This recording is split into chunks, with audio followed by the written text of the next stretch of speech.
임대 기간 계산 방법 한번 살펴볼까요?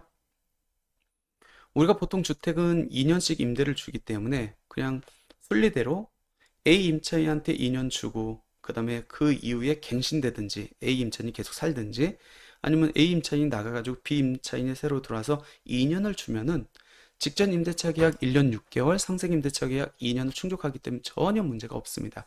근데 어떤 것들이 문제가 될 수 있죠?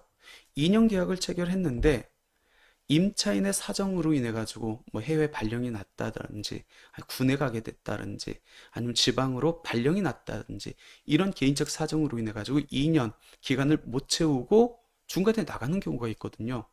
그러면 임대인 입장에서는 새로운 임차인을 다시 들일 수밖에 없습니다.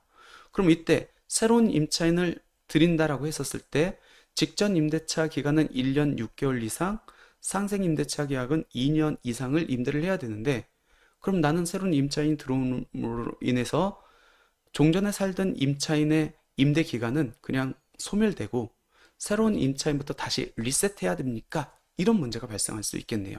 그럼 임차인 입장에서 너무 억울하고 상생 임대주택 요건을 충족하기가 너무 어렵겠죠? 그래서 이제 배려를 해놨습니다.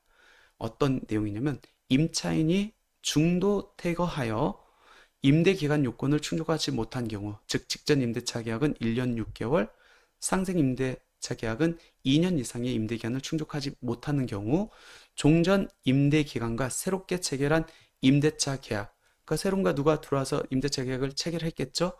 그때 종전 임대차 계약의 임대 보증금 또는 임대료보다 동일하거나 낮게 세팅한다고 하면은 종전과하고 합산해서 직전 임대차 계약 기간 1년 6개월 이상, 상생 임대차 계약 기간 2년을 충족 통산할게.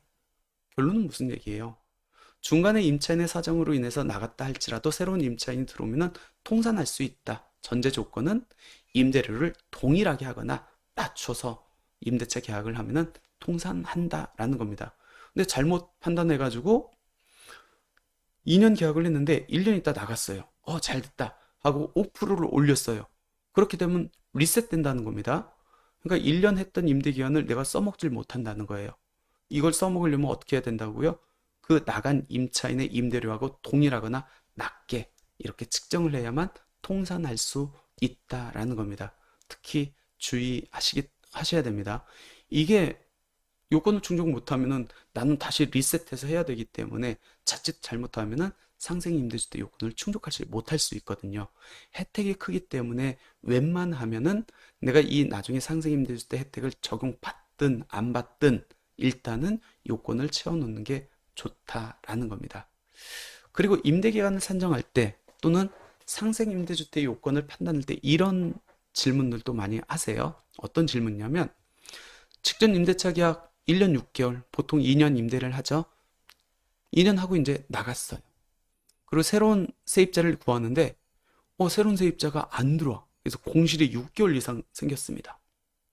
아니면 사정이 있어가지고 임대인인 내가 뭐 1년 여기서 거주해야 될 사정이 있어. 이렇게 직전 임대차 계약 대비 상생 임대차 계약 그 기간에 연속해서 임대차 계약이 체결되지 않고 공실이 생기거나 아니면 임대인이 거주하면 이 상생임대주택 요건을 충족 못합니까? 라는 질문들을 하시는데 그렇지 않다. 직전 임대차 계약 요건 N 상생임대차 계약 요건만 충족하면은 그 사이에 거주를 하든 공실이 있든 전혀 문제 삼지 않겠다라는 겁니다. 그래서 주택을 취득한 후에 임대하였다가 이게 이제 직전 임대차 계약이겠죠. 일정 기간 자가 거주한 후 재임대하는 경우 이게 이제 재임대하는 경우가 상생 임대차 계약이겠죠. 각각의 요건만 갖췄다고 하면은 상생 임대주택 비과세 그 1세대 1주택 특례를 적용받을 수 있다. 그러니까 거주해도 되고 공실 있어도 전혀 문제 없다라는 겁니다. 그럼 여기까지 해서 상생 임대주택 요건을 갖추려면 어떤 요건을 갖춰야 되는지, 그리고 임대 기간은 어떻게 계산하는지, 중간에 임차인이 나갔을 때 그 기간을 통산할 수 있는지에 대해서 살펴봤습니다.